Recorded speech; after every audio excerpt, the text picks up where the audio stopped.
Certo, pessoal? Então, hoje eu vou passar a lista de a correção na lista, né? Lá vai para vocês, quem fez, né? Eu vi que algumas pessoas já enviaram. Eu não sei se eu deixo até hoje. Não sei, né? Não sei quem não fez até agora, né? Enfim. Então, hoje eu vou passar... Ainda hoje eu passo a correção da lista. Se você me enviar antes de eu enviar a lista, né? Mas hoje eu vou passar a lista. Se enviar antes de eu enviar a lista, passei. Depois que eu enviar o gabarito, não adianta mais enviar. E envie o que você tiver feito, né? Melhor. Desculpe a demora, que eu estava tirando a dúvida de um aluno, acabou que eu perdi a horário, né? Então, eu vi, era mais de 3h30, vi correndo. Correndo, entre aspas, né? Certo? Aí agora a gente vai continuar falando sobre arquivos, né? Que a gente estava falando. Eu já coloquei o material, não sei se vocês viram.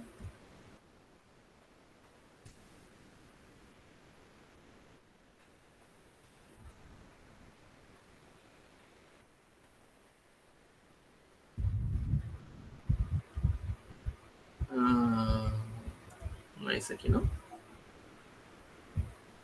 Porque tem que ser aqui, né? Drive, Google, no calendário, né? Na verdade. Aqui. Não colocou nenhum? Só tem o trabalho, um aqui.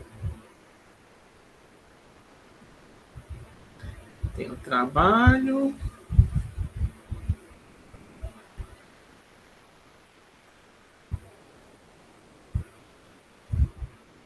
Olha que estranho, cara. Eu jurava que eu tinha adicionado a descrição da... Tem a descrição do trabalho, mas eu tinha adicionado...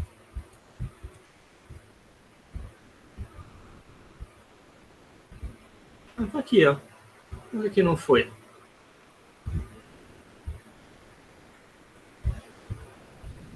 Eu pensei que eu tinha mudado para todo mundo. Vou colocar aqui. Ctrl X, Ctrl Z.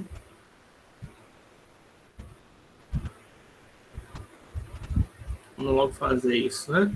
Porque aí tem as aulas, né? E tem o material das aulas, né? Hoje é que dia, né? 3. Aqui, pronto.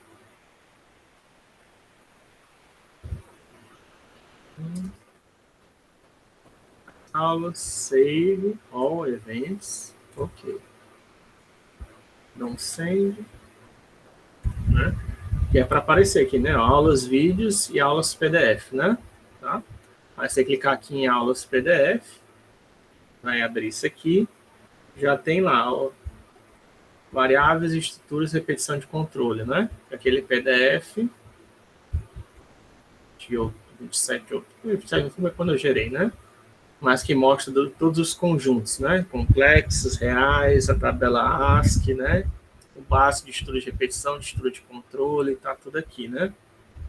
Tem os operadores lógicos, né? Enfim, tá tudo aquilo que eu tinha mostrado para vocês, né? Alguns exemplos a mais, já tá aqui. Variável de estrutura de controle, tem recursos gráficos, comandos básicos. Isso aqui é só para comandos de... Isso aqui é só para ajuda, né? Ó, recursos gráficos é só para configuração da sua placa de vídeo. Caso você não esteja conseguindo plotar gráficos, você vai olhar isso aqui, tá? Recurso gráfico. Quando você der plot, não estiver aparecendo nada, você olha isso daqui, tá? O ajuda é se você tiver com algum problema em algum comando, né? Os comandos básicos seria a primeira aula em si, tá? Comandos básicos. Aí depois variáveis de repetição de controle. E agora já temos aqui manipulação de arquivo, tá? Que é o que a gente está vendo agora. Que é o Octave 3. Mas ainda tem o 4, tem o 5, tem o 6 também, que não está aqui ainda, mas eu vou colocar o 6. Professor, acho que eu não estou vendo sua tela. Ah, é, né? Não coloquei para produzir a tela, né? Desculpe.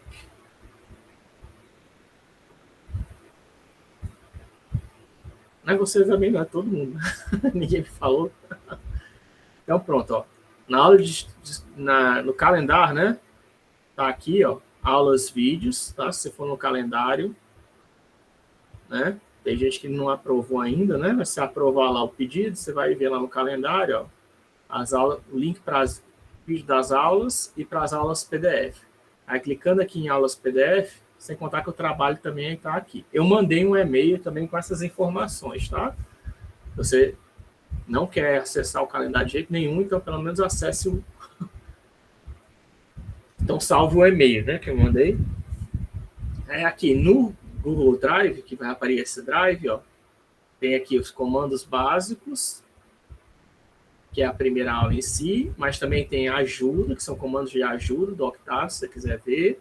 E aqui recursos gráficos, são para que se você estiver tentando portar o gráfico e não conseguir, você dá uma olhada nesse PDF, tá? Mas isso aqui tudo são básicos, esse é a aula 1 aqui.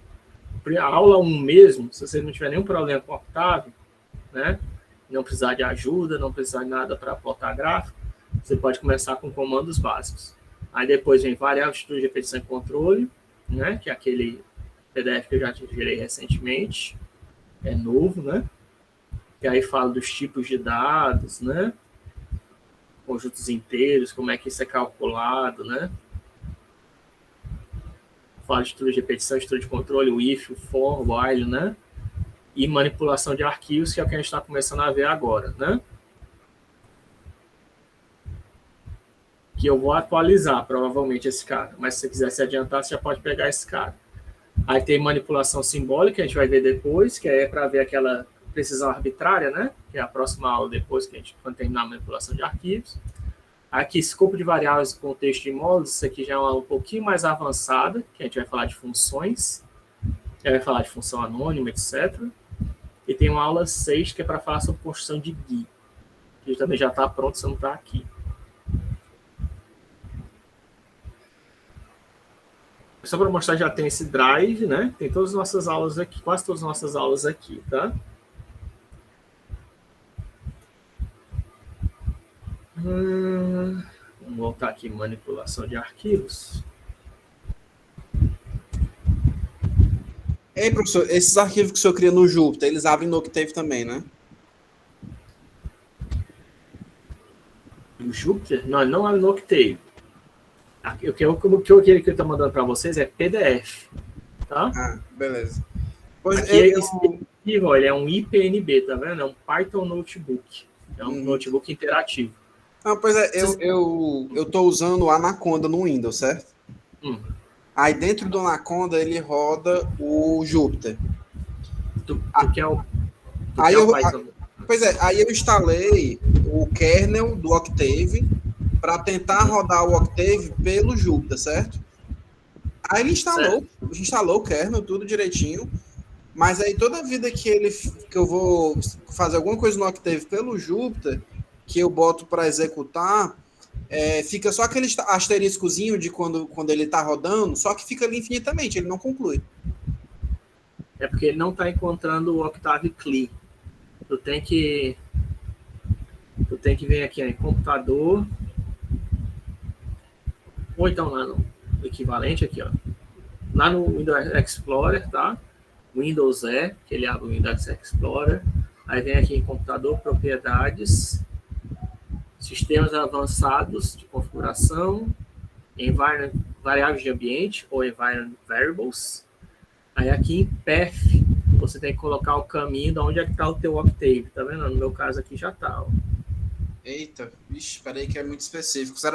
Tinha como o senhor... Tá gravando já, não? Tá gravando. Pois é, eu vou pegar isso aí depois, que eu não tava sabendo desse detalhe aí, não. É porque ele pega aqui é onde eu estou instalando o meu Octave, tá vendo? C Program Files, GNU Octave, Octave 6.3, Min, Bin. Lá onde tá os executáveis do meu Octave, né? Que é 6.3, talvez seja o seu também. Então, é só pegar o diretório do Octave, onde ele tá o bin, né? E colocar no path aí, né? Tu vem aqui para você 2 pontos, Program Files. Cadê? Onde é que... Tem que saber onde tu instalou, né? No meu caso aqui tá em GNU Octave. Tem até 2 aqui, né? 6.3. Aí tá nesse Ming aqui, ó, Ming 32 ou Ming 64, bin. Aí tá vendo que aqui dentro, ó, tem um Octave, ó. Se eu não me engano, o Octave tá aqui. Ó. Vendo, ó, Octave GUI e o Octave Clip estão aqui dentro dessa pasta, né? Aí o que eu faço, né? Eu clico aqui em cima, ó, que ele vai pegar o diretório, Ctrl X, vou ver, copiei o diretório, vou lá no path, né? Você pode colocar tanto no path de usuário, né? Ou então no path global, né? Que é as variáveis de sistema, né? Que é o path global. Ele tem o path aqui também, não tem, ó? Tem aqui o path. Ou colocar no path aqui global, que é de sistema, ou então no path de usuário, e adiciona esse diretório aqui. Você só colocar 2 pontos, ponto e vírgula, perdão, e Ctrl V, né? Usa o diretório. Aí dá OK, OK. E aí ele vai. Que aí quando você tentar executar o Jupyter pelo Anaconda, ele vai encontrar, tá? É que ele está tentando chamar. Isso aí já aconteceu comigo, esse erro com você. É que ele está tentando chamar o Octave CLI, mas ele não está encontrando. Aí ele fica, né, no asterisco infinito, né? Ele não está conseguindo encontrar o Octave CLI. Tudo bem? Beleza, vou tentar aqui.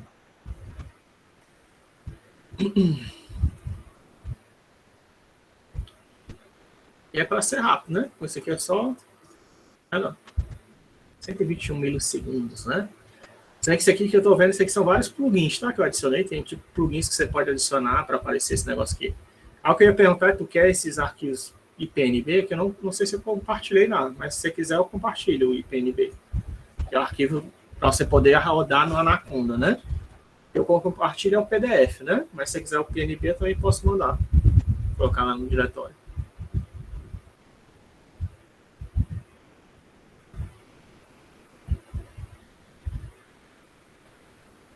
Alô?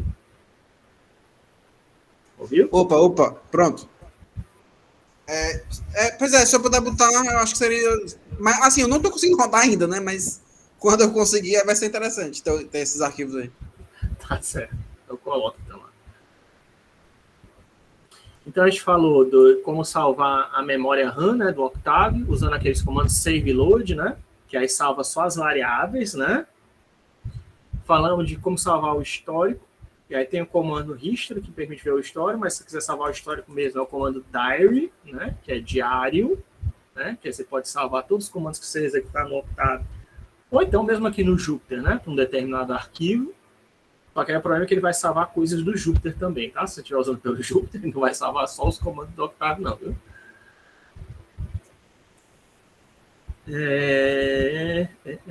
Que mais? Isso aqui a gente já tinha falado. Aí eu ia falar de textos remotos, né? Eu acho. Eu falei do URL read, né? A gente falou do file read. E o comando file read, ele lê um arquivo inteiro, né? Abre e fecha o arquivo e lê ele usando a tabela ASCII como referência, né? A gente falou disso. Mas eu não sei se tenho certeza, mas eu acho que o file read também serve para ler em binário. Se eu não estiver enganado.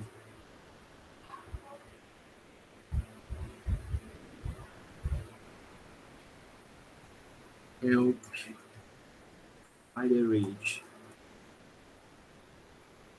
E não vai executar aqui, né? Read file.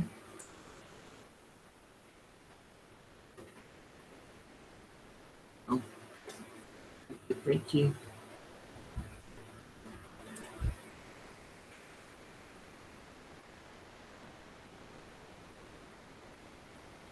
Vamos ver aqui, né? File read.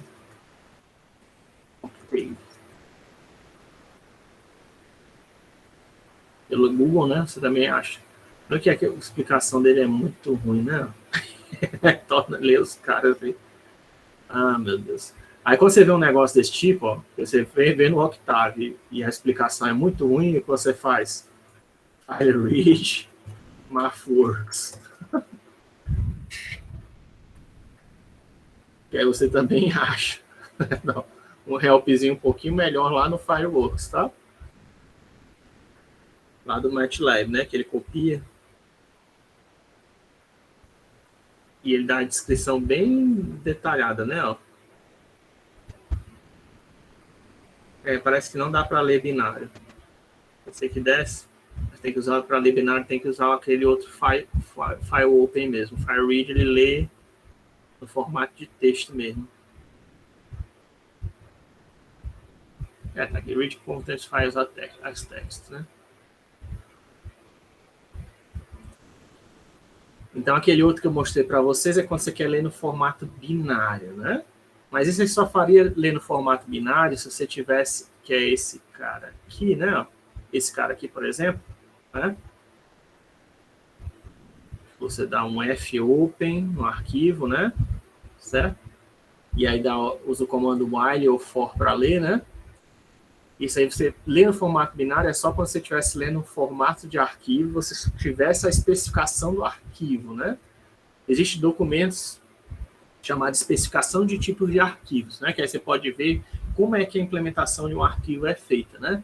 Esses arquivos que a gente está mexendo até agora, o TXT e o CSV, que a gente vai ver, eles são chamados de arquivos sem cabeçalho, tá?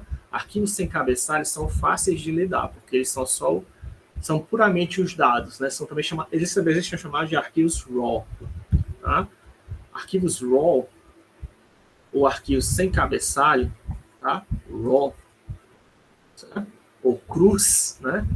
Ou arquivos RAW ou arquivos que também incluem TXT e CSV, eles são arquivos que não têm cabeçalho, são só os dados puramente, tá? A maioria dos dados hoje em dia não são compartilhados nesse formato. Mas existe, tá? Existe até câmera fotográfica profissional que retorna as imagens no formato RAW, né? Que é só os bináriosão. E até programa profissional que tem esse formato RAW, se você quiser o bináriozão, só os dados. Mas o mais comum é você usar tipos de arquivos, né? HTML, PNG, MP3. Esses arquivos, eles possuem uma especificação do tipo de arquivo, que diz como os dados devem ser organizados dentro do arquivo, tá? Não é uma tarefa trivial, não. Dá muito trabalho implementar uma especificação de tipo de arquivo, né? Muito. Seja BMP, seja J... Se você quiser implementar o tipo de arquivo inteiro, né? Se você não implementar o tipo de arquivo inteiro, aí é fácil de fazer, né? Mas aí também quer dizer o quê? Que vai ter determinadas imagens que você... Por exemplo, se você fizer uma implementação tosca de BMP, ele consegue abrir alguns BMPs, consegue. Mas aí vai ter outros que vai tentar abrir ou não consegue, né? Como tem, tá? E tem. E tem programas que já... Talvez você já tenha até visto, né? Que você pega uma imagem no formato, sei lá, JPEG, aí você consegue abrir num programa, mas quando tenta abrir em outro programa não consegue, por causa disso. Acho que o programador que implementou um determinado programa, ele pegou a especificação, mas não implementou a especificação inteira, né? Implementou só o genéricozão, assim, o básicozão. Aí o que acontece? Consegue abrir algumas JPEGs e outras JPEGs ele não consegue abrir, né? Enfim. Então, todo arquivo, em geral, ele tem um cabeçalho, ele tem uma especificação de arquivo, tá? Tipo assim, file, specification, JPEG, né? Por exemplo. Specification, format specification, JPEG, né? Não sei se ele vai achar. Eu acho que JPEG é File Format Specification, tá vendo? E aí você vai achar, em geral, um documentozão. Não sei se aqui tem. Não, aqui só está descrevendo o formato. Mas você acha um PDFzão, sabe, que diz toda a estrutura do arquivo. Eu não sei se JPEG é gratuito hoje em dia. Eu tenho a impressão que é. Pronto, aqui achei. Eu acho que é esse aqui, ó. Certo? W3org, JPEG, JF3D, aqui, JPEG de arquivo de formato. Esse aqui na versão 1.02, né? Dependendo da versão, tem outros caras. Certo? E aqui ele diz... Esse aqui tá até pequeno, são 9 páginas. Mas ele diz que os dados devem ser salvos no formato JPEG. Isso aqui acho que está incompleto, inclusive. Porque JPEG tem compressão, era para ter o arquivo de compressão. Como é que fazer a compressão dele? Acho que não é isso ainda. Talvez esse aqui esteja completo. Tem JPEG 1, JPEG 2000, JPEG A, tá? Tem vários JPEGs, né? Tem vários, mesmo no formato tipo JPEG, tem vários tipos de formato JPEG, né? O problema é que aqui ele não está dando como PDF, né? Está no parte 4, parte 5, não quero mexer nisso não. Depois eu vou procurar e eu coloco para vocês. Um formatozinho de arquivo para vocês verem.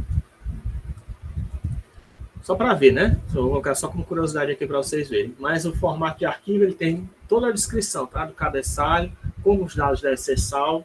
Se tem algum algoritmo que ele usa, vem a descrição do algoritmo, né? Que deve ser usado para fazer compressão, para fazer a operação A ou B. E às vezes os dados são salvos em Little Endian, às vezes são salvos em Big Endian, que eu já expliquei para vocês, que é como é que a ordem dos dados deve ser salvos, né? Às vezes pode ser salvo, pode permitir diferentes tipos de arquivo, diferentes tipos de dados, números de pontos flutuantes, às vezes pode permitir inteiros, às vezes pode permitir só inteiro, enfim. Tudo isso vem descrito na especificação do tipo de arquivo e tudo aquilo tem que ser tratado se você quer abrir qualquer imagem pertencente àquele tipo. Senão, você só vai ter um programa que funciona ad hoc, né? Para alguns, ad hoc quer dizer o quê? Feito para isto. Quer dizer que vai funcionar só para um determinado conjunto de imagens. Você pegar qualquer outra imagem diferente, né, gerada por um outro programa, já não vai funcionar mais. Isso não é somente para caso de imagem, tá? Para MP3, para Wave, para AVI, para MP4, para qualquer tipo de formato, tá? Eles têm um cabeçalho, eles têm uma especificação que você tem que seguir. É lógico que existem formatos, e ainda existem formatos fechados, né? Vocês devem imaginar, por exemplo, o arquivo do CorelDRAW, ou então o PSD, né? Que é do Adobe Photoshop, ele é um formato fechado, né? Que só os desenvolvedores que pertencem à empresa da Adobe têm acesso à especificação do formato de arquivo, né? E aí, se eu quiser, não tem como eu escrever, por exemplo, um conversor de PSD, que é o arquivo do Photoshop, para BMP. Por quê? Porque esse formato PSD é um formato fechado do Photoshop. E só os desenvolvedores de Photoshop sabem, né? O formato proprietário. Eu posso até fazer engenharia reversa, né? Mas engenharia reversa aí começa a ter tem os mesmos problemas de eu não implementar a especificação do arquivo completo. Por quê? Porque quando você faz engenharia reversa, está fazendo um programa ad hoc, que lê um determinado... Mesmo que você consiga, que lê só um determinado tipo de arquivo. Não necessariamente vai ler qualquer tipo de arquivo PSD possível gerado a partir da especificação original. Só quem tem a especificação original é que vai conseguir implementar tudo e fazer um leitor propriamente dito daquele tipo de arquivo. Isso também vale para doc, né? Doc é um formato proprietário fechado da Microsoft Word, né? Que o OpenOffice, por exemplo, um exemplo disso é o OpenOffice, né? O OpenOffice é um programa de Office gratuito, né? Não sei se vocês conhecem. LibreOffice. Né?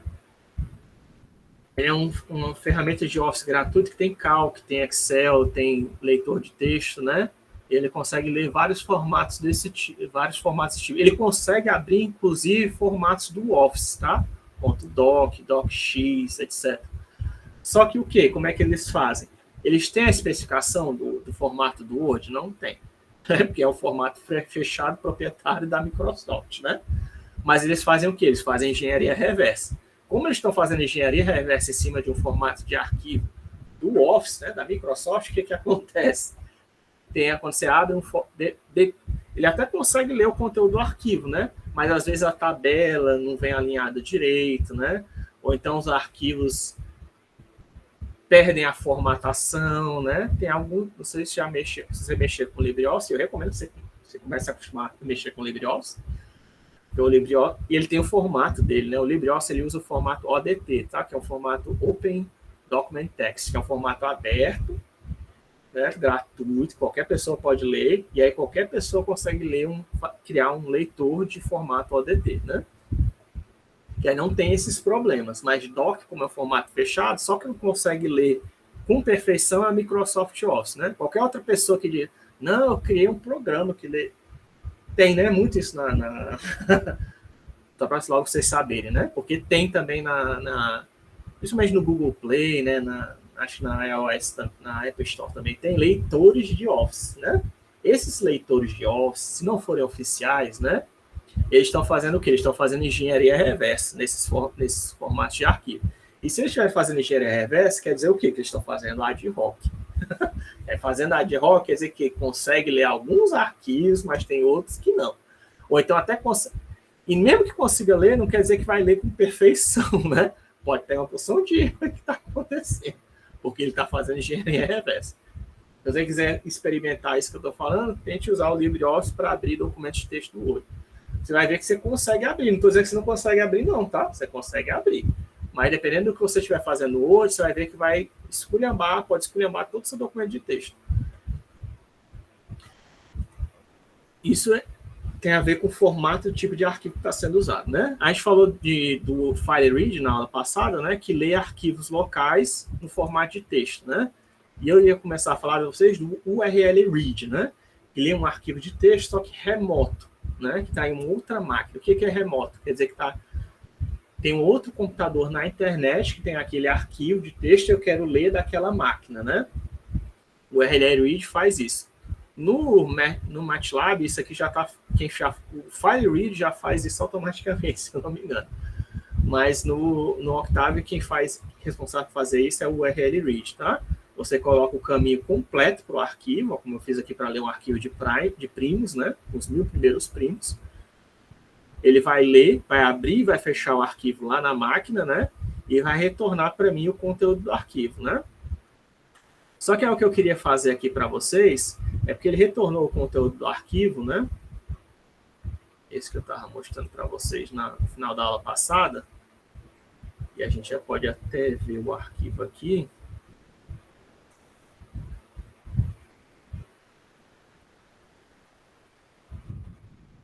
Vocês veem como é a cara dele, né?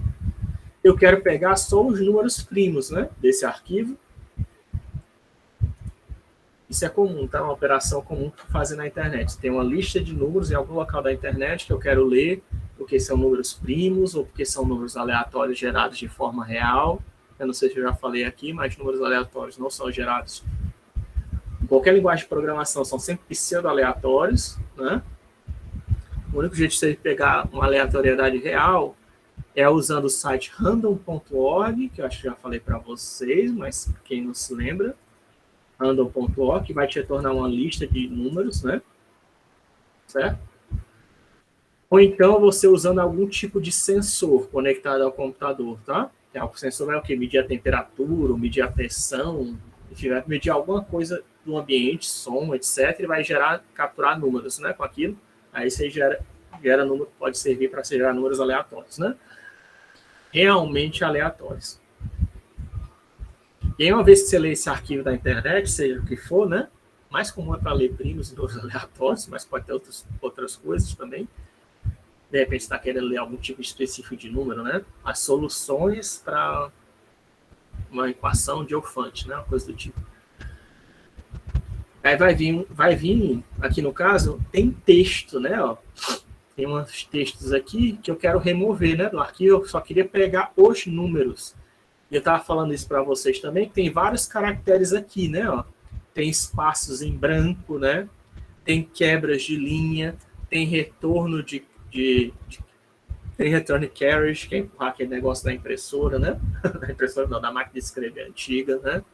Tem vários caracteres aí invisíveis, visíveis e invisíveis que eu não quero, né? Eu só queria os números, eu queria pegar uma lista de números, né? No caso aqui era uma lista de primos. Então, o que eu faço? Um jeito de fazer isso é uma coisa chamada expressão regular, tá? Para manipulação de texto, o melhor que tem é isso, tá? Expressão regular. Eu não vou mergulhar isso muito a fundo com vocês, porque expressão regular é um assunto complexo e tomaria muito tempo da nosso tempo de aula. Lá no final da disciplina, depois de terminar quando eu falar de GUI, Se sobrar tempo, aí eu falo para vocês de expressão regular, tá? Mas só para vocês terem, isso aqui é regular expression, né? Expressões regulares. Regular expression. Toda linguagem tem isso, expressões regulares, tá? Que ela a principal utilidade dela é para fazer manipulação de texto, certo?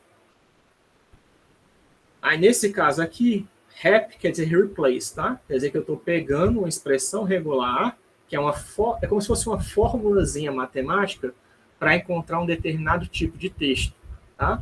A expressão regular pode ser usada para encontrar palavras, pode ser usada para encontrar verbos, pode ser usada para encontrar senhas, pode ser usada para encontrar endereços de internet numa página HTML, tá? Tudo isso pode ser usado.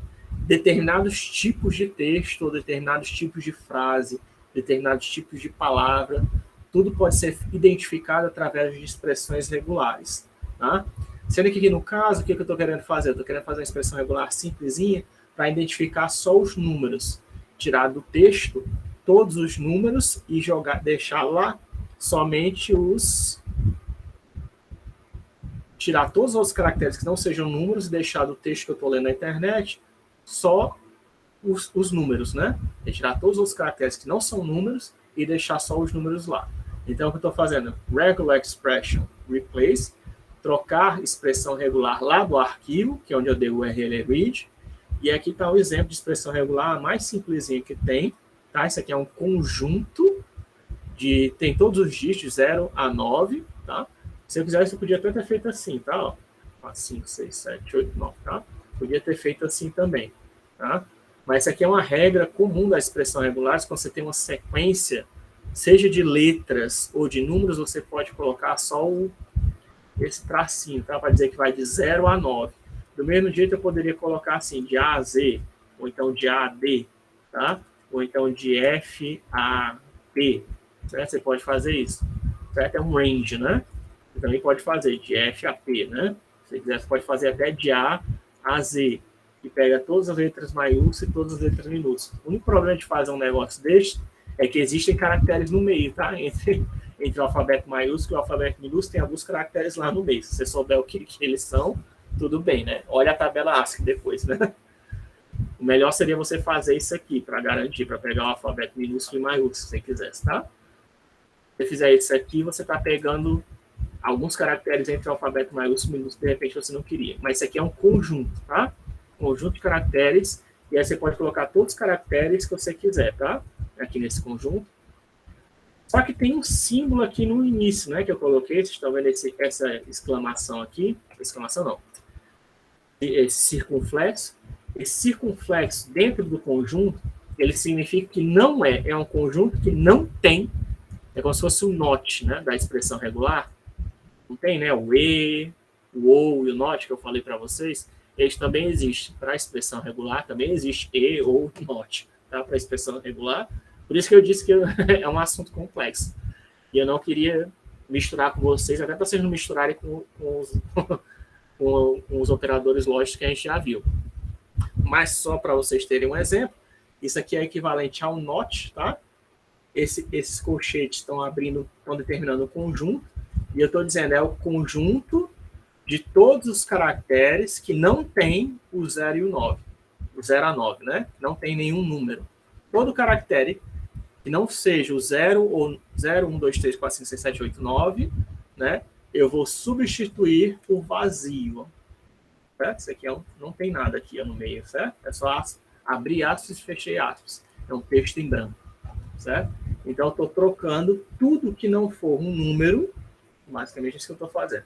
Tudo que não for um número, eu troco por vazio. Estou preservando só os números daquele arquivo, tá? Sei que você pode, sempre que você precisar fazer isso, né? Você pode só copiar essa expressão do jeito que está aqui, tá? No PDF que eu vou deixar para vocês. Se você não quiser aprender a expressão regular. Mas se você quiser aprender a expressão regular, né? Você pode ir atrás disso, ou então se der ainda no final dessa disciplina, se der, eu vou falar um pouquinho para vocês sobre elas, tá? Que é mais usada para manipulação de texto. Aqui eu estou usando para trocar todos os caracteres do texto que não sejam números por vazio. E é o que faz, ó, todo aquele meu texto, ó, que tinha espaços vazios, não sei o que, etc., ó, como é que ele virou? Ele virou um númerozão gigantesco, tá vendo? Porque ele tirou os espaços, ele tirou a quebra de linha, né? Virou um número gigantesco, uma coisa só, né? Certo? Sendo que aí o que eu faço, né? O que eu faço, eu posso pegar, né, esse texto aqui de cima e primeiro converter para número, né? Eu fiz aqui um if, ó. Esse número aqui, embora eu já tenha tirado todos os caracteres que não são texto, né? Ele ainda está no formato de texto. Então, o que eu faço? Eu poderia ter usado o str to num, tá? Vou até colocar aqui. Poderia ter usado str to num, tá? String to numeric, tá? Você poderia ter feito isso aqui, não estaria errado, tá? Se você fizesse isso, str to num em cima desse cara. Só que qual é o problema disso? O problema é que isso aqui que é um número gigantesco, né? E ele ia traduzir esse número com um cara gigantesco, né? A não ser que você lê esse número a número do arquivo, né? Então, o que eu faço? Ó? Se não for número, tá? Isso aqui, isNumeric, é uma função que diz se o conteúdo de uma variável é número ou não, tá? isNumeric. Então, se não for número, o operador lógico, né? Que não é de expressão regular, isso aqui é o operador lógico do Octave. Se não for números, o que eu faço? Eu faço essa operação aqui, ó. O que é essa operação? É pegar um número e subtrair de menos o zero no formato de texto, né? Porque o zero de formato de texto não é 48. Se eu tenho um zero, né? Deixa eu mostrar isso aqui para vocês, ó. Se eu tenho zero e subtraio zero no formato de texto, o que eu vou obter? Eu vou obter menos 48, né? Ó. Mas se eu tenho zero no formato de texto e subtraio o zero, o que eu vou obter? Ó? Vou obter o zero. O 1 menos 0, eu vou obter 1, né? Ó. 3 menos o 0, eu vou obter o 3. Tá entendendo? Porque lá na tabela ASCII, o 0 é o 48, o 1 é o 49, o 2 é o 50, né? Então, se você pega e subtrai o 0, o que eu estou fazendo? Eu estou convertendo os números no formato de texto para formato numérico, tá? Sem usar str to num. Certo? Eu poderia fazer isso, tá? Poderia usar str to num, como eu falei. Mas é muito comum, principalmente não somente em código do Octave, tá? Mas em linguagem de programação em geral, o pessoal fazer isso, subtrair o zero no formato de texto, para fazer a conversão do número no formato de texto para o número em formato de inteiro, né? Se você quiser fazer ponto flutuante, que isso aqui não é uma boa ideia. Mas se não for ponto flutuante, para inteiro, isso aqui é muito comum você ver esse tipo de forma, o pessoal usando em qualquer linguagem de programação. Tá? Então, ele faz essa conversão. Deixa eu executar aqui o código de novo. Leu o arquivo. Leu. Fez o regex, né? Deixou só os números. Aí fez a conversão. E aí, no caso, o que eu estou fazendo, né? Nesse caso aqui, agora que eu tenho os dígitos, né? Eu fiz um vetorzão com todos os dígitos que tem nesse arquivo, tá? Aí eu fiz agora um histograma, né? A partir da 13ª posição. Por que a partir da 13ª posição? Porque eu olhando lá o arquivo, eu vejo que o primeiro primo, né, começa em 2, né? Que seria esse cara aqui, ó, 2, 3, 5, 7, 11, né, ó, 13, blá, blá, blá. Esses outros números aqui faziam parte do cabeçalho, né? Mas eles não foram substituídos porque eram números. Daquele cabeçalho que eram os 1001 primeiros primos, né, coisa do tipo. Então, esse 2 aqui, que começou o primeiro primo, estava na posição 13ª, tá? Então, por isso que eu peguei ele primeiro. E aí, agora eu fiz o histograma da posição 13ª até o final, usando como bins, né? Como bins no meu histograma, os números os dígitos entre 0 e 9, né? E aí ele vai fazer o histograma para mim. O que isso aqui está me mostrando? Esse gráfico me mostra. Ele me mostra a frequência dos dígitos existentes nos números primos, nos 1000 primeiros números primos, né? a distribuição de dígitos dos 1000 primeiros primos, né?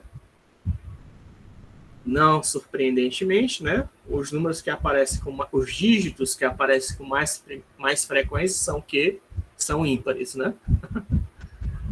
Em geral, né? O 5 ele não aparece com tanta frequência assim, né? Mas o 1, 3, o 5, o 7 e o 9, né? Certo? Os ímpares, né? Pelo menos nos 1000 primeiros primos, são os dígitos que aparecem com mais frequência. Certo? Professor, esses recursos aí parecem muito com o que o pessoal faz com Python em ciência de dados, né? Que importa uma base de dados e fica analisando as distribuições e tal. Né? Você pode fazer a mesma coisa com o Octave, né? O Octave também é uma linguagem interpretada assim como o Python, né? Você pode fazer isso aqui do jeito que eu fiz, ao fazer desse jeito, certo? Eu criei um vetorzão só com os dígitos daquele arquivo, né? Mas se eu quisesse, eu teria que fazer uma outra manipulação para pegar exatamente os números, né? Se eu quisesse. É porque não existe comando aqui. Você pode fazer vários tipos de análise, né? Que você queira. Na verdade, para fazer esse tipo de análise, nem precisava fazer isso não, tá? Porque existe o comando, por exemplo, primes 1000, né? Que ele já retorna para mim os 1000 primeiros primos, tá? Do Octave. Aquilo ali é pegar os números primos aqui, né? Que já retorna. Esse comando, né? Retorna os 1000 primeiros primos.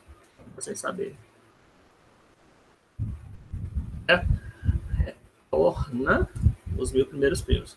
Aquilo que eu fiz do URL Read é só para a gente poder ter um exemplo de leitura de arquivo da internet, né? E fazer uma manipulação usando lá as expressões regulares, né? Fazendo uma manipulaçãozinha ali, fazendo histograma, fazendo uma analisinha de dados, né? Básicazinho. Mas então, se você quiser, você já podia usar a Primes 1000, que ele já faz a mesma coisa, tá? Já tem essa... existe um algoritmo implementado no Octave para encontrar os primos, né? Acho que isso aqui ele retorna uma lista, já tem essa lista salva, se bobear, nem precisa fazer esse cálculo. Vou descer para depois tu desce. Tá bom.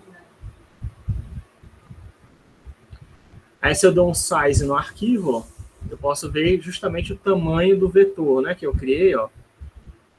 O arquivo, ele tinha 1000, só para ver qual foi a redução de caracteres, né, que ocorreu. O arquivo em si, ó, que eu falei que vários caracteres foram jogados fora, né, com regex rep, né? Ele tinha 7.474 caracteres, tá? O arquivo original lá de primos que a gente leu. Depois que eu fiz joguei tudo que não era número fora, ó, ele ficou reduzido para quê? Para 3.815, tá vendo? Ó, quanta coisa foi jogada fora. Ó. Reduziu para praticamente metade o tamanho do arquivo, né? Olha o tanto de espaço em branco que tinha ali fora. Ó. Não somente espaço branco, né? Mas outros caracteres que não precisa, né, ter. Certo?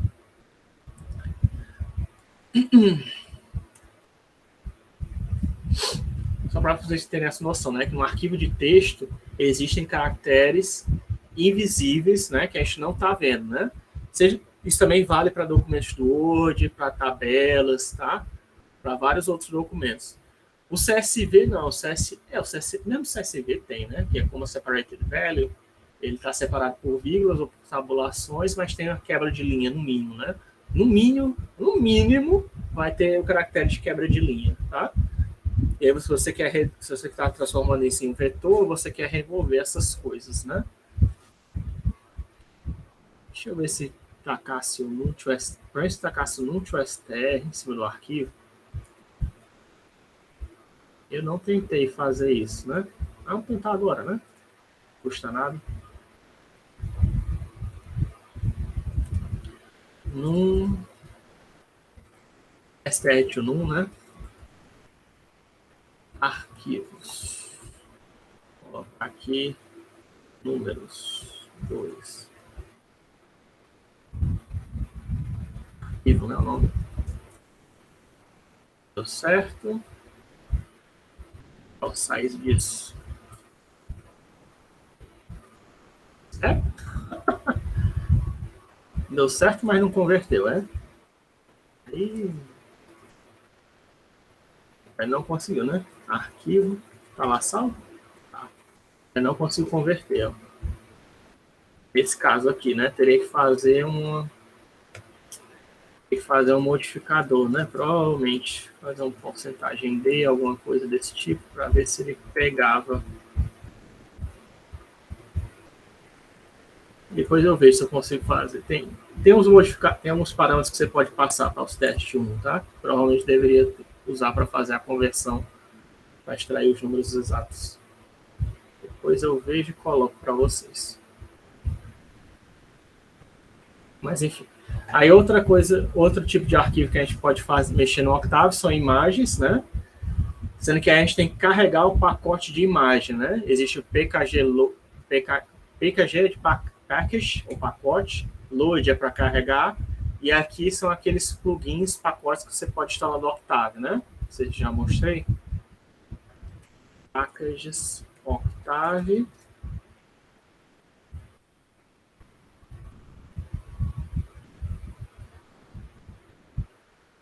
Certo? São esses caras aqui, ó. Áudio, CGI, Arduino, né? Ó. Todos esses pacotes aqui que tem do Octave, vocês podem instalar, tá? Tem pacote de manipulação de vídeo, né? Tem várias. Depois vocês dão uma olhada nesse site aqui, ó, tá? SourceForge.io Packages, tá? Mas a maneira geral para instalar pacotes, caso você tente dar um PKG load e não encontre, relembrando, eu já falei isso várias vezes, mas é PKG install -forge, aí o nome do pacote, tá? Que ele vai instalar.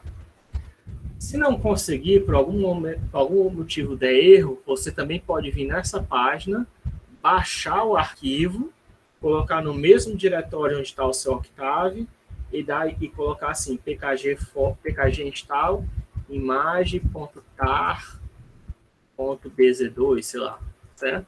O nome do arquivo do pacote, tá? Isso aqui também dá certo.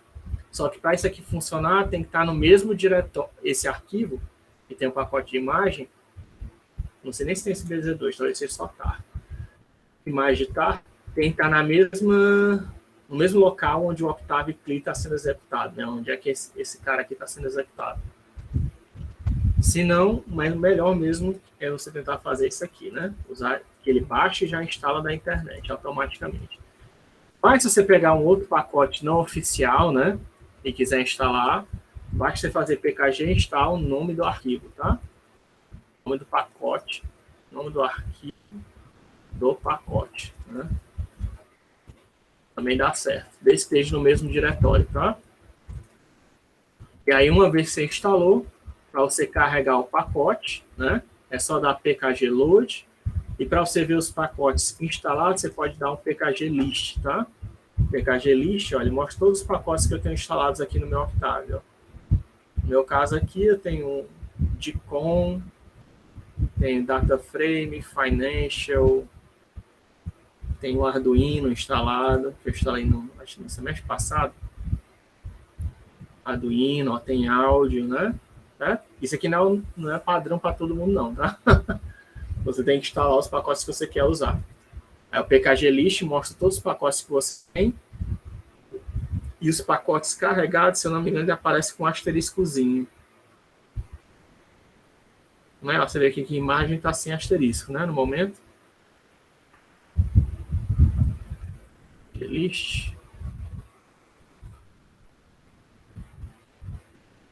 Do PKG Load.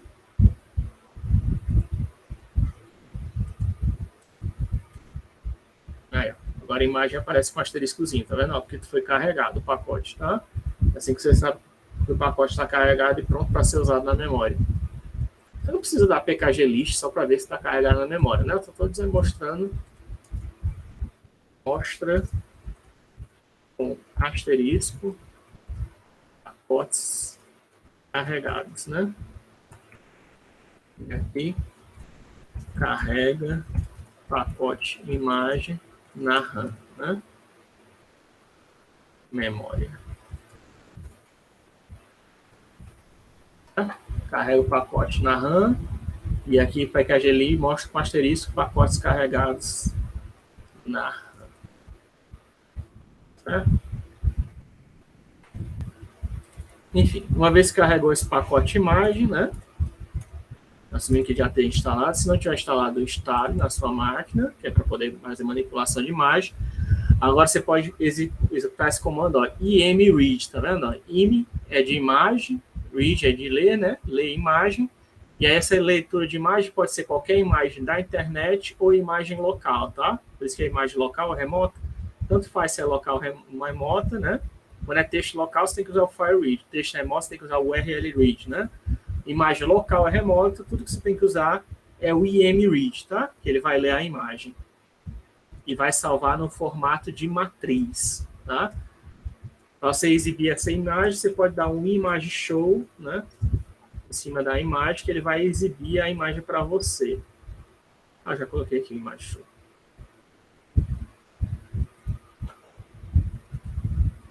Né? Dá um image show, que aí ele vai exibir a imagem. Nesse caso aqui são os maiores matemáticos de todos os tempos, né? Imagem de baixa qualidade que são, mas enfim. A imagem, né? Que ele carreguei lá do site de internet, né? Mas poderia ser uma imagem local do meu computador também. Tá? Esse endereço daqui eu peguei da internet. Essa imagem aqui. Não sei se vocês conhecem, né? Imagens Google, né? Você pode procurar por imagem, imagesgoogle.com, você pode procurar o que você quiser aqui, né?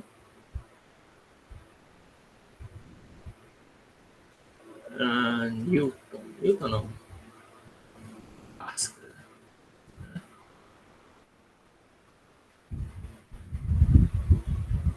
Né? Aí você pode pegar aqui, abrir imagem nova aba, né? Bom, abrir imagem nova aba, aí você pode pegar esse link aqui, ó. Você vê que nesse caso aqui tá estranho, né? Porque não tá a imagem mesmo. Eu queria a imagem. Open imagem new tab. Ele tá escondendo o link, é? Porque hoje em dia o Google esconde o link, né, cara? É muito chatice. Pra que esconder esse link, hein? Open imagem new tab. Ele coloca um data image JPEG e ele está escondendo o endereço da imagem. Isso não é legal, não. Copy imagem link. Não sei se vai dar certo, tá? Porque para ele poder ler a imagem, ele tem que ter o nome, ponto, a extensão, tá? Para ele poder ler a imagem. Quando tá desse jeito aí, esse número esquisito aí, é porque ele está escondendo o conteúdo da imagem. Imread.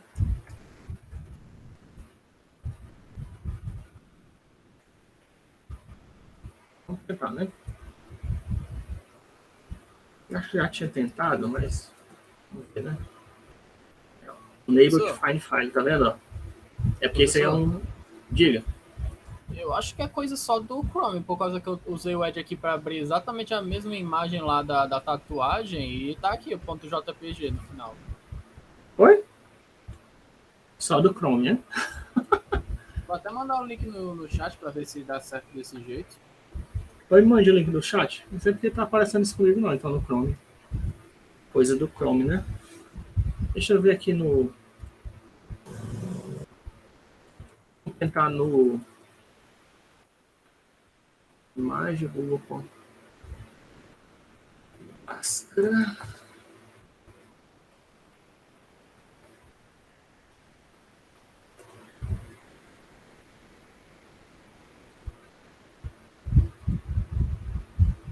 Aqui tá aparecendo a mesma coisa. Aí deixa eu ver lá no teu. Tu pegou? É por causa que eu também, em vez de abrir já na página, eu cliquei na imagem, aí depois eu abri ela em nova aba.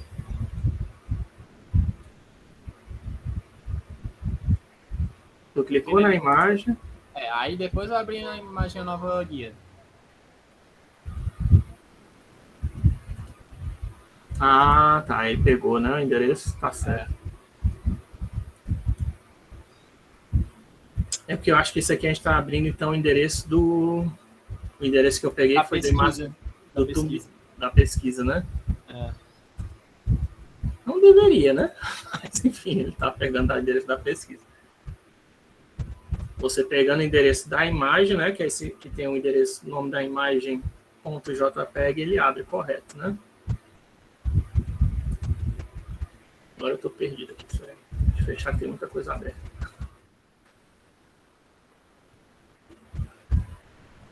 Uf. Igual a mread. Vai dar certo. E show A. Aí no meu caso tem que colocar esse cara aqui para deixar visível. Não é padrão para todo mundo não, né? Deu certo, né? Certo?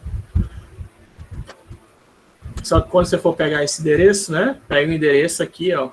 O nome da imagem, pode ser bem complexo, né? .jpeg, ou .bmp, .png, tá? Tem que ter o ponto, o nome da extensão. O endereço que eu peguei aqui, né? Ei, professor, deu certo o negócio lá da variável do ambiente, ó. Deu certo? Deu. Legal. Porque o ambiente do Jupyter, ele é muito mais agradável, muito mais interessante do que o do Octave, eu acho. É por isso que eu tava atrás. Eu também acho mais bacana, né? Isso aí é chamado de notebook interativo, né? E aí tem muitos cursos hoje em dia que é usado, como eu já falei, né? Tanto da MathWorks, da NVIDIA e determinados órgãos, empresas, né? Acho que a Microsoft também, eles usam para dar aula, né? Que é melhor. Você, não para dar aula, mas para você criar um documento interativo, né? Você fazer um relatório para o seu chefe, né? Ou para alguém, para se demonstrar algo. Você pode colocar um texto e colocar uma fórmula que faz a demonstração do que você está escrevendo, né? Não dá para fazer isso no documento de Word. Como ele aceita linguagem de marcação tipo HTML, você consegue fazer umas coisas bem bonitas, assim, né? Consegue fazer umas coisas bem visualmente interessantes. Vídeo, né? Você pode colocar no vídeo do YouTube, se você quiser. Dá para fazer. Você consegue fazer. Em relação ao trabalho, um dos temas é regressão não linear, né? Que eu estava pensando em fazer sobre ele. E os modelos de regressão geralmente são usados para fazer análise preditiva, né? Sim. Aí, que no Jupyter, assim, fica beleza, fica muito, muito interessante. É por isso que eu estava atrás do Jupyter. Aí eu estava... Aí como eu poderia pegar, por exemplo, um arquivo de dados, uma base de dados assim, fazer uma análise com a regressão não linear para fazer um modelo preditivo, alguma coisa assim? Pode. Você pode pegar, de repente, sei lá, as ações da Petrobras e aí tentar fazer um curve fit, né, em cima dos dados, sei lá. Ou então de vários dados, né? Eu nem sei se existe aplicação de modelos de regressão para outra coisa que não seja isso, porque eu realmente só conheço isso. E eu me interesso muito pela área. De finanças? Não, de ciência de dados, né? Com análise preditiva, essas coisas. É que você pode aplicar para várias áreas, né? Do que você quiser, né? Aí você pode fazer predição do que você quiser. A predição é tipo uma extrapolação dos dados, né? Que você conhece, então você pode fazer isso. Até para tentar prever o tempo, se você quiser, né? Mas assim,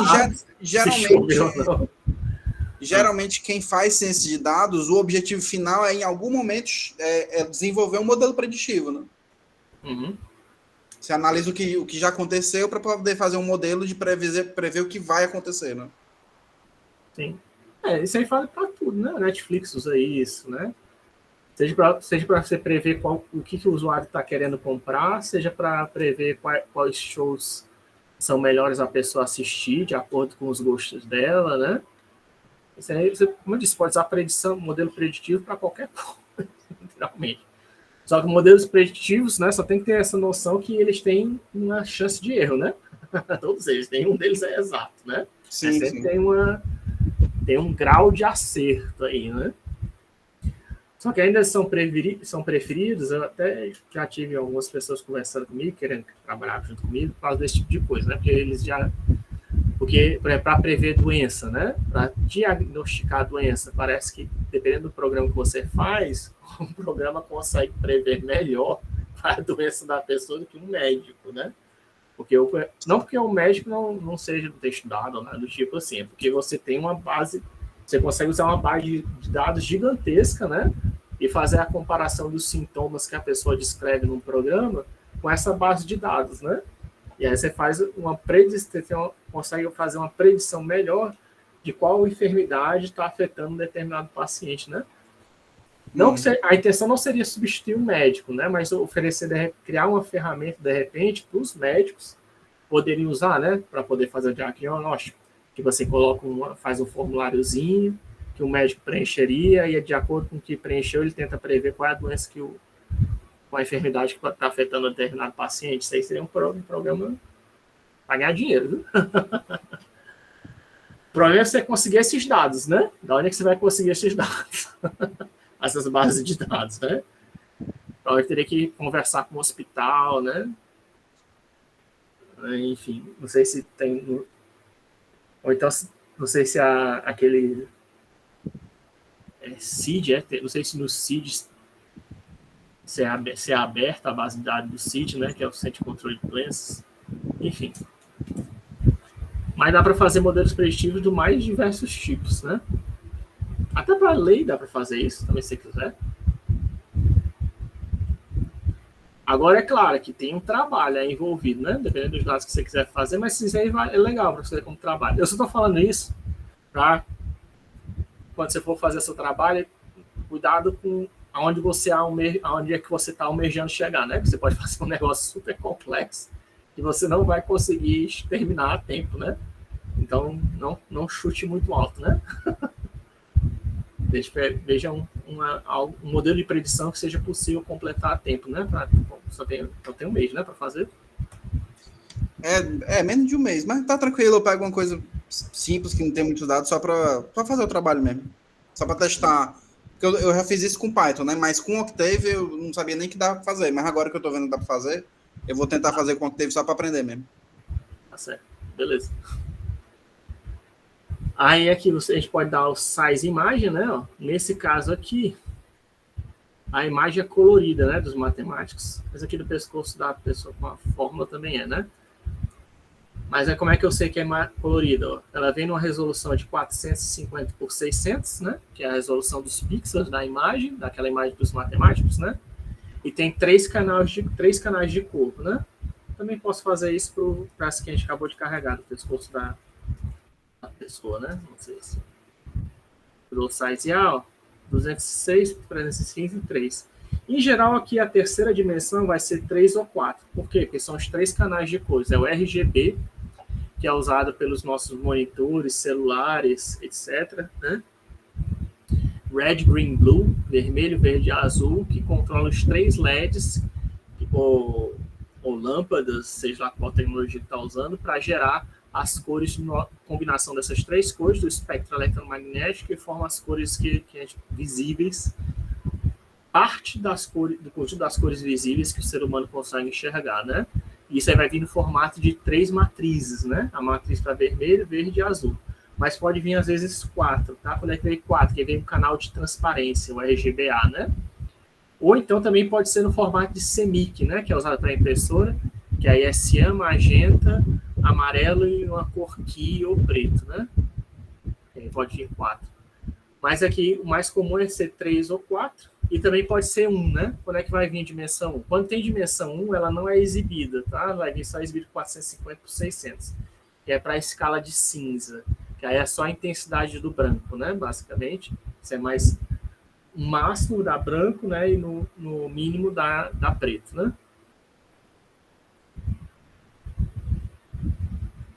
Então, por exemplo, a gente pode ver só parte da imagem, se a gente quiser. Né? Imagem, por exemplo, os 10 primeiros pixels, né? Professor? 100 primeiros pixels, né? Do canal 1. Digo. Isso tem suporte à transparência? Hã? Tem suporte à transparência?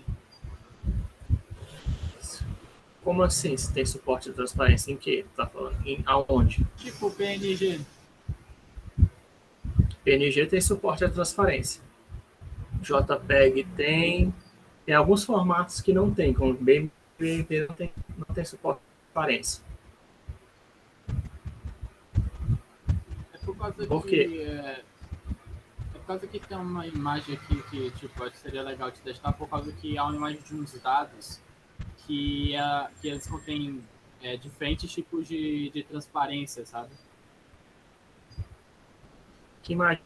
Aí seria até legal para fazer um teste. É um dos dados, vou até mandar no chat para ver como é que isso fica aí. Era no chat? Vou mandar.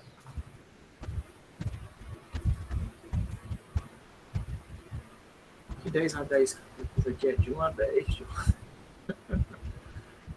1 a 10, 1 a 10. Talvez seja melhor fazer só de 1 a 3 para ficar mais. Bem que aqui eu acho que vai dar tudo 255. Que é naquela foto ali na foto dos matemáticos, né? Fora ali dos matemáticos está tudo branco, né? Talvez seja mais interessante pegar da pescoço da pessoa ali, né? Eu posso fazer assim. Aí a gente vê aqui que tem tonalidades diferentes, né? Eu posso até agrupar uma matriz para pegar no canal vermelho, no canal verde, no canal azul. É igual, né? Só para dar do contra. Deixa eu ver, do 100 até o 103. Do 100 até o 103, que está pegando nas bordas, né? Então, vou pegar mais lá do meio. Do 100 até o 103. 100 até o 103. 100 até o 103. 100 até o 103. Já pegou variado, né? Esse 4x4, aqui é no canal vermelho, verde e azul, só para a gente ver as intensidades diferentes, tá? Separados. Isso aqui eu estou pegando do pescoço da pessoa aqui. Tem alguma conexão aqui, um conjunto de pixels, né? Uma matriz 4x4 nos 3 canais. Isso aqui é de cor de pele, né? Provavelmente. Cor de pele não. Cor de pele de pessoa branca. Sei lá. Né? A gente vê que tem mais intensidade vermelha, né? Ó. As cores de pele vermelhas são mais próximas do branco, né? Branco não, do vermelho, né? Vê que tem mais vermelho, o canal vermelho tem as maiores intensidades em relação ao verde e azul, né? A cor de pele preta é diferente, tá? E aí o que eu ia falar, você falou de um exemplo aí, né? Vou pegar do site. Esse aqui é, Brian. Transparência.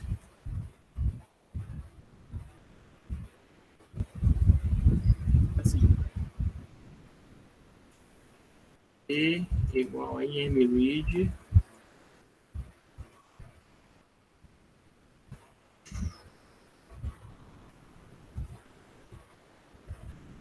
Mas qual a dificuldade desse cara aqui? Eu não estou entendendo. Não, seria só no caso para testar diferentes tipos de transparência numa só imagem, sabe?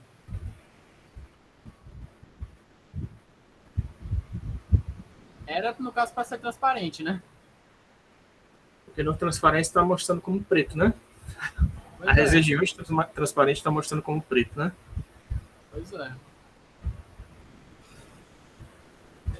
Mas a transparência serve justamente para você poder combinar imagens, né? Dependendo de como você combinar imagens, ele vai mostrar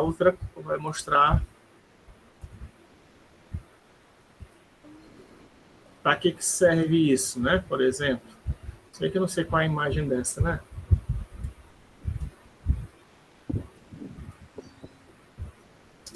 Size B é quanto? 240, 320, 320, né? É porque, por exemplo, a gente poderia colocar, como ela tem transparência, essa imagem, é fácil de colocar qualquer imagem dessa daqui como fundo daquela, né? Ativamente fácil, né? A gente pode colocar onde for 0, né? Por exemplo, pegar B. O nome é que eu não sei qual é a resolução mesmo dela. Size B, né? Size B. Então, B igual a 0, né? Eu teria que pegar dos 3, né? 1 a 3 igual a 0, 0, 0. Bom. E aqui eu posso colocar, de repente, 1, né? Tá certo, primeiro.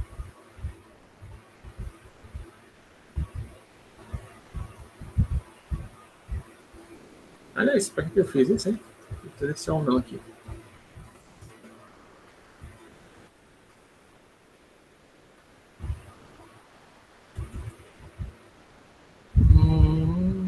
Mudar formato, né? O P2 é 1/3. Como é que eu poderia fazer isso?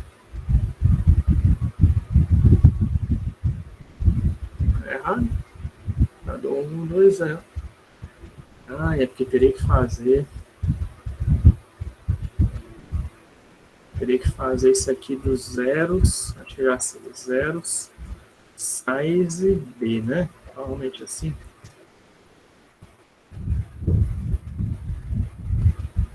Então, ver se eu consigo pintar de branco, né? O fundo primeiro, só para testar. Tá bom. Isso aqui que eu estou fazendo, ó. Eu estou pegando todas as dimensões do formato. Deu certo, né? Aparentemente deu certo, mas não mudou ali. Deixa eu colocar 255. Então. Ah, não mudou. Estranho. Era adaptado.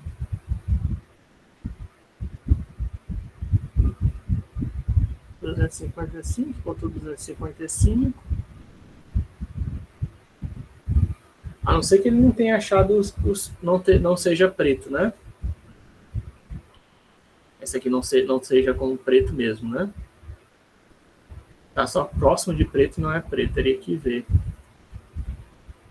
Mas em teoria, esse daqui o que estaria fazendo? Teria pegando as posições que são iguais a 0, né?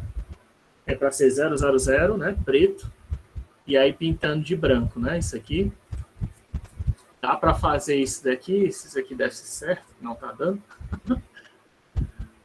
Mas tem como fazer, tá? Um filtrozinho, que aí de forma, quando isso aqui for 0, em vez de colocar 255, eu pego as cores de outra imagem, tá? E aí seria para trocar a transparência, né? Ah, se bem que no caso aqui seria 4, né? O que eu estou fazendo, Rafa? É 4, é 4/4, né? Não, ele está como 3, ó. E não leu como transparência. Então já tem um problema aqui, né? Essa imagem é realmente transparente, né? Que tu disse? Ele não leu a transparência no IMRead. É por isso. Mas mesmo assim, era para estar pegando. Mas aí é o preto, aí já não sabe se o preto é preto mesmo, né? Que ele está pegando. Já pode dar problema. Ah, pronto, deu certo agora.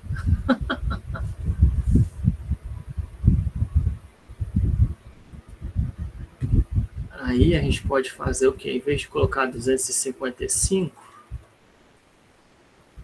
colocar essa imagem aqui, ó.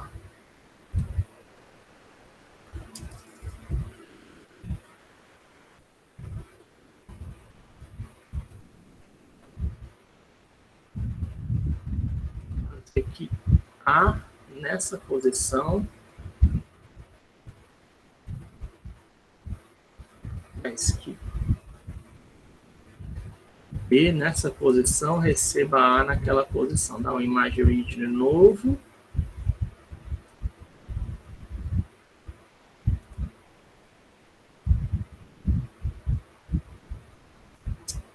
Não deu certo.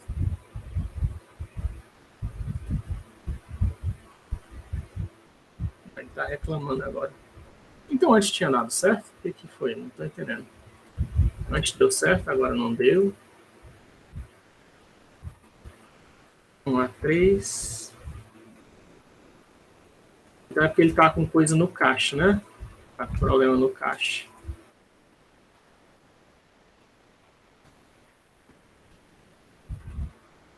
Cadê os 2 pontos? Meu teclado está com português, cara. Então, antes tinha dado certo. Ó. Ele estava reclamando.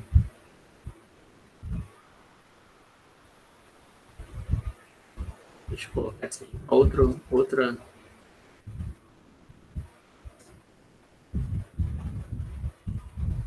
dimensão, né? Para ver. 200. Por que está fora dos bounds?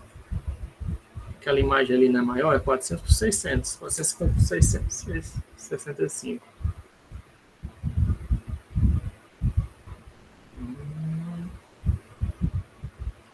É que ele está pegando, né? Eu teria que fazer A igual a size B1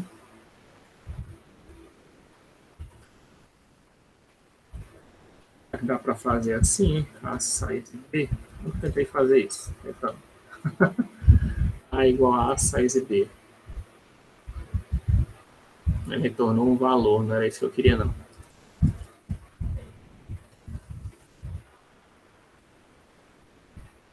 Vamos carregar de novo o A.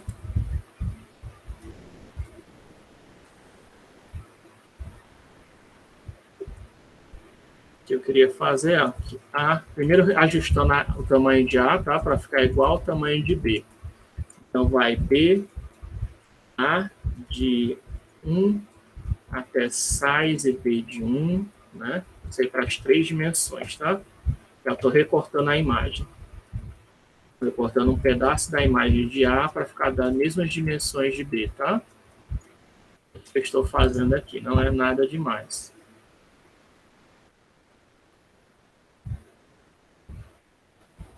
Um size B3. Qual o problema que está dando erro aqui? Out of bounds. A dimensão de A é maior?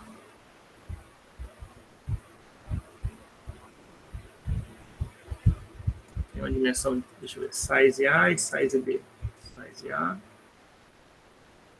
vírgula, size B, só para a gente ver as duas. Se a imagem A fosse maior que a imagem B, não é não? Ah, não, ó. A imagem B é maior do que a imagem A, né? Em uma das dimensões, né? Ó. Aqui a imagem B é maior do que a imagem A, aqui é menor e a outra é igual. Eita, coisa aí.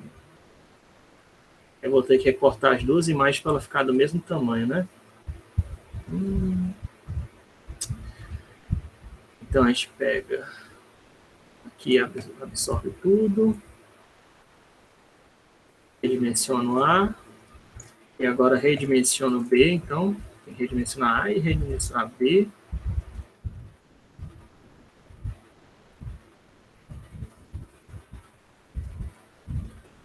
E vai, deixa do mesmo tamanho, aqui é size A2, size A3, size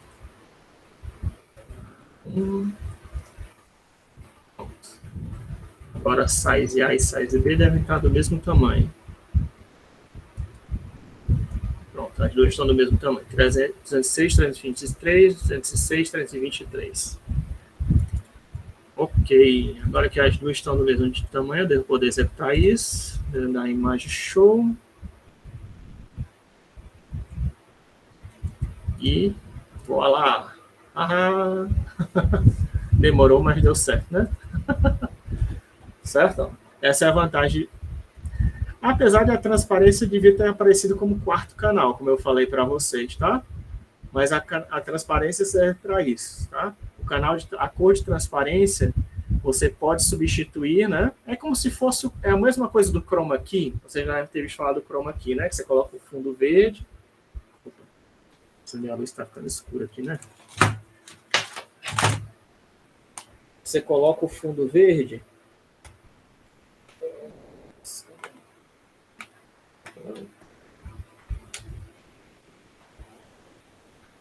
Né? Que você coloca um fundo verde, substitui o fundo verde por um espaço sideral ou coisa do tipo. É a mesma ideia, tá? Aqui eu sei que a cor de transparência era preta, e realmente era, né? E troquei a cor preta pela aquela imagem do pescoço com a tatuagem, né? Para colocar como fundo desses dados aí, né? E aí como é que eu fiz, né? Ó, tudo que eu fiz é deixar as imagens de mesmo tamanho. Tem várias maneiras, tá? De fazer isso. Isso aqui foi só eu fiz um crop, né? Nas imagens desse jeito. Deixei a imagem A. Na imagem... Aqui podia até nem precisar disso daqui, tá? Podia ter feito isso daqui. Aqui também poderia ter feito assim.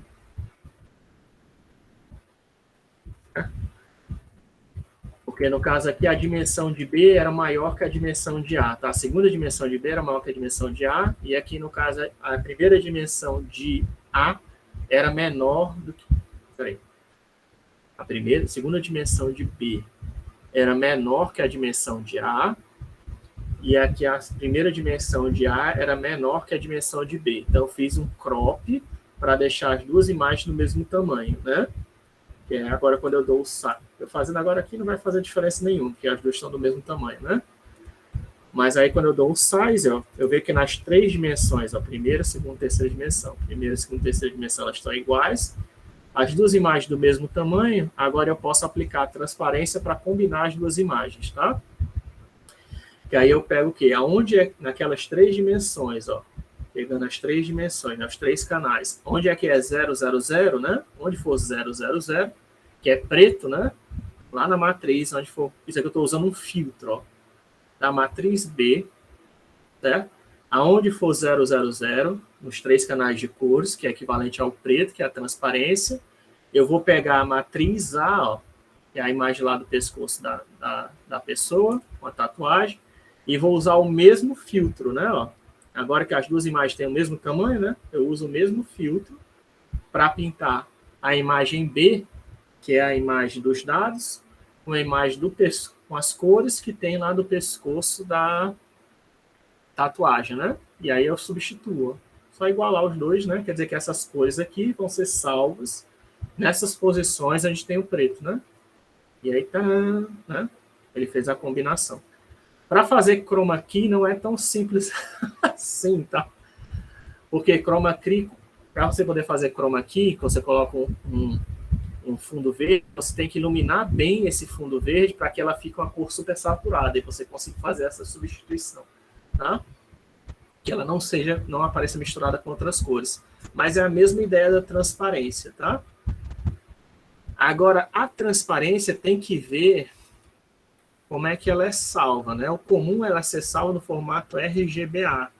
Mas aí tem gente que faz isso, né? Salva no formato RGB e aí coloca uma cor para ser a transparente, né? No caso, preto, né?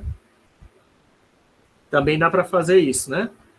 Ou você usa o RGBA e aí o A ele tem dizendo qual a transparência que é para você usar, o canal de transparência. Ou então você pode usar o RGB e aí usar uma das cores do gamute de cores possíveis para representar a transparência. Também tem esse outro tipo de formato de transparência. Mas os dois casos equivalem à transparência, certo?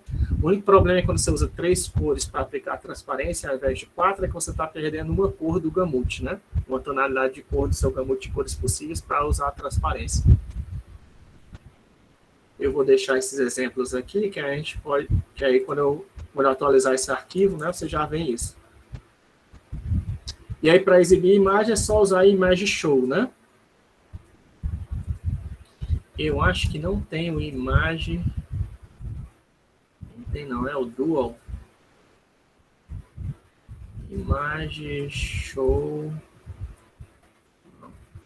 Image Dual... Image Compare...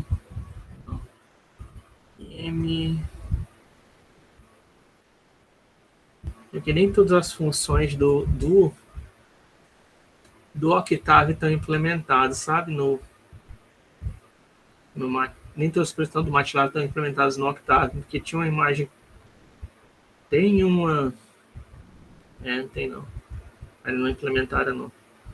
É porque tem um comando que vai ser provavelmente implementado no futuro que permite mostrar duas imagens ao mesmo tempo. Imagem show pair, se não me engano. Imagem show pair. Eu acho que não tem não, né? Imagem show pair. Tem não. Undefined.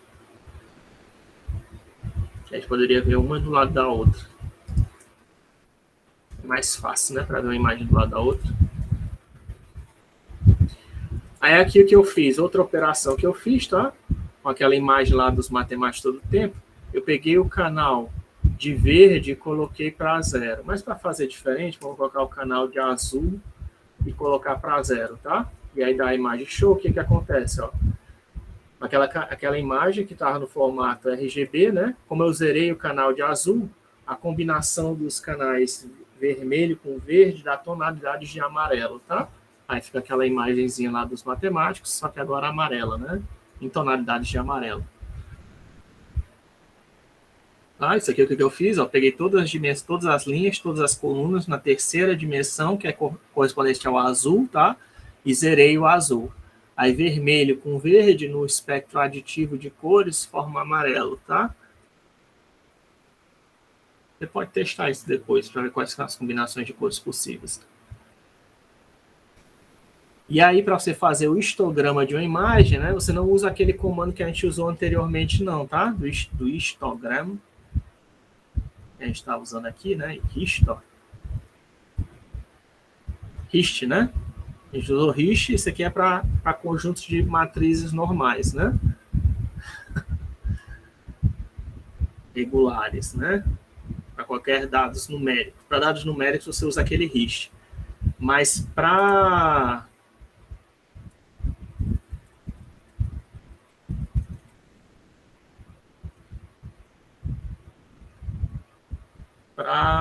imagem, é melhor usar esse comando aqui, ó, imhist, tá? Que aí ele faz o histograma das cores da imagem. Ele converte para o que ele está fazendo. Ele está convertendo para a escala de cinza, ó, tá vendo que varia só de 0 a 255, ó, de acordo com isso aqui é chamado de brilho ou claridade, certo? E aí está mostrando o histograma dela. Para que isso serve, o histograma? O histograma ele serve para várias coisas, tá, da imagem, mas a principal utilidade dele é para você perceber a existência de ruído na imagem, tá? Mas também serve para fazer segmentação, para identificar algumas propriedades das cores na imagem também, para fazer normalização de cores, né? Por exemplo. E aí, se eu dou use imagem, a gente vê ó, que o tipo lá pelo IMRID é um int 8, tá vendo? Ó, os 3 canais de cor, né? Que é 5 vezes 3, tá? Tem que pegar a calculadora. Você que já está no finalzinho da aula. Essa aqui é aquela imagem dos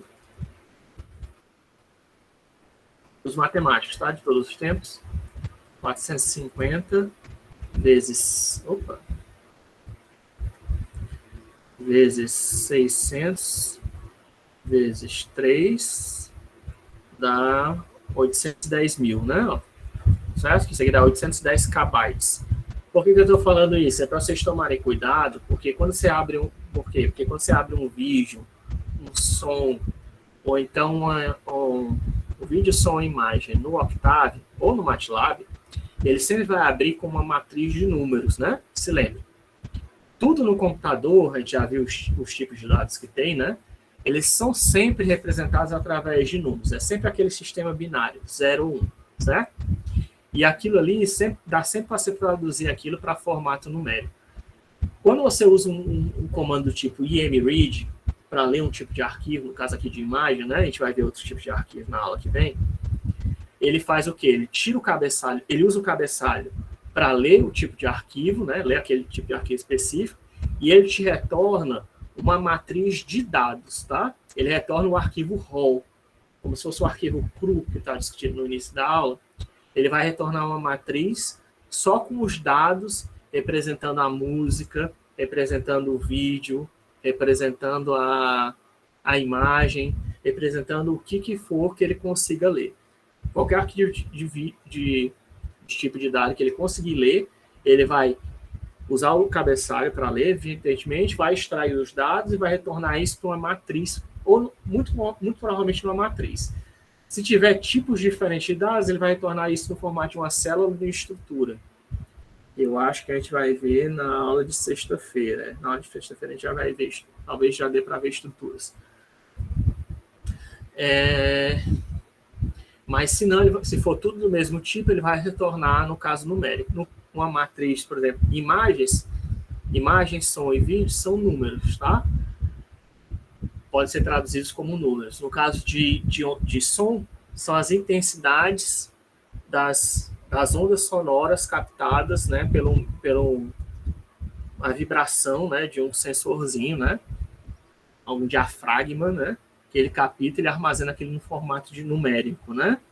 No caso de imagens, isso são as intensidades do LED, RGB, né, que são capturadas que vão dizer como é que os canais RG e B devem ser iluminados para produzir a imagem. No caso de som, é a vibração desse diafragma que vai capturar qual o som que deve ser exibido, né, reproduzido.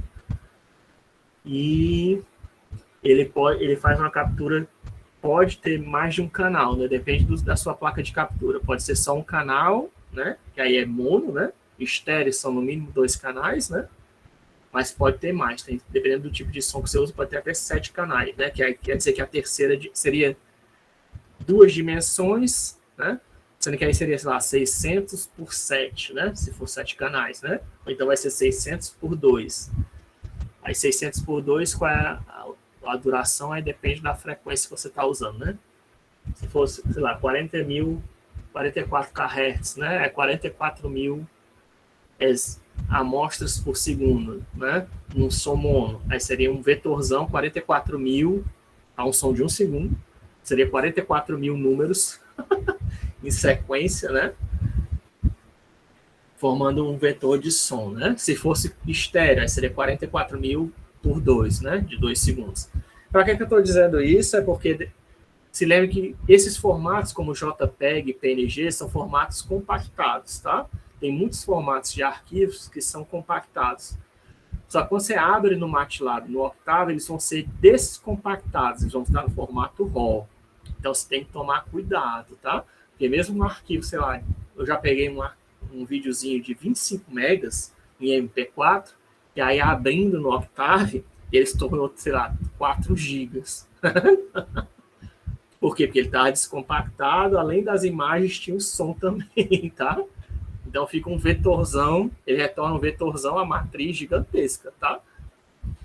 Não quer dizer que você está perdendo informação, não. A única coisa que o MATLAB Octave descarta é o cabeçalho do arquivo e a estrutura do arquivo, né? Que é formado para aquela especificação do tipo de arquivos que eu vou colocar para vocês poderem ver. Uma como exemplo. Eu trago na próxima aula, provavelmente. De sexta, vou ver se eu já arrumo para sexta-feira para mostrar para vocês. Mas, senão, depois eu incluo no arquivo. Mas só tem essa noção que é descompactado, tá?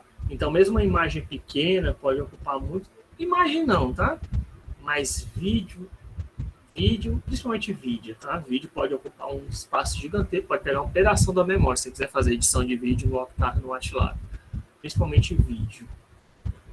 Som, dependendo se for um som, aí som depende do tamanho, né? Se for um podcast de 2 horas, pode estourar, tá? A memória.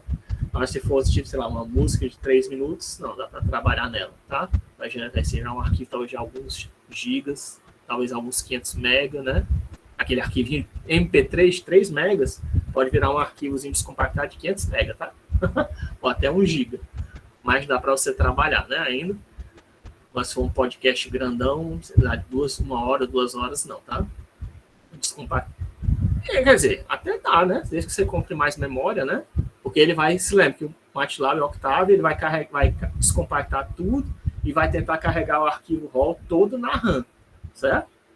Se você tiver RAM, beleza. Se você não tiver RAM, vai acontecer o quê? Vai travar seu computador, tá? Hoje a gente viu algumas manipulações de imagem, né? E a construção de histograma, manipulação de cor, e fizemos agora um exemplo com transparência, né? Um exemplo novo que não tinha feito antes. Veja que aqui na borda dos dados, né? Isso aqui está serrilhado, né? Isso aqui é chamado de alias.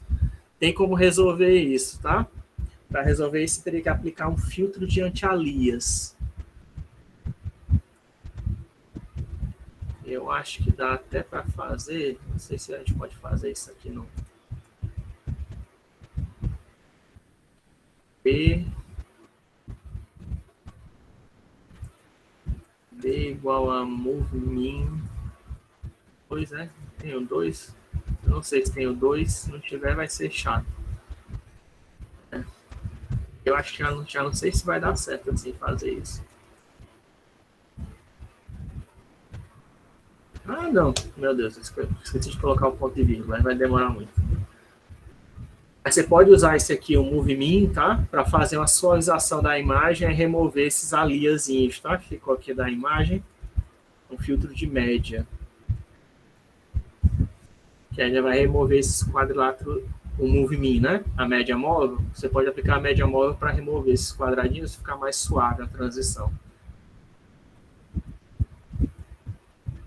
Não sei se vai acabar não aqui a tempo. E ele vai exibir, como eu esqueci de colocar o ponto e vírgula, ele vai exibir o resultado da operação. Vai exibir toda a matriz B aqui.